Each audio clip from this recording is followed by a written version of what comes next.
করল্লার গুণাগুণ।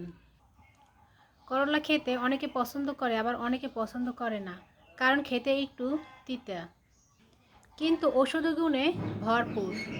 এই করল্লা রয়েছে ট্যানিন নামক এক উপাদান, ডায়াবেটিস রোগীদের শর্করা মাত্রা কমাতে ভালো উপকারী করে এবং ভালো ভূমিকাও রাখে, এবং ইনসুলিনের কার্যকারিতা বাড়ায়। রক্তে সুগারের মাত্রা কমাতে খুব ভালো কাজ করে এই করল্লা। এই করল্লা খেলে আমাদের হজম শক্তি উন্নত হয় এবং রক্ত পরিষ্কার করে, পাশাপাশি ত্বকের উজ্জ্বলতা বাড়ায়। তাই আপনারা নিয়মিত করল্লা খেতে পারেন। বাচ্চাদের করল্লা খাওয়ালে কৃমির সমস্যা দূর হয়। এই করল্লাতে রয়েছে প্রচুর পরিমাণে ভিটামিন এ ও ভিটামিন সি, অ্যান্টিঅক্সিডেন্ট, যা আমাদের শরীরের জন্য খুবই উপকারী। তাই আপনারা নিয়মিত করল্লা খেতে পারেন। এটা ভাজি করেও খাওয়া যায়, যেমন আবার ভর্তা বানিয়েও খাওয়া যায়। করল্লা গুণমানে ভরপুর, তাই আপনি নিয়মিত করল্লা খেলে আপনার অনেক উপকারে আসবে।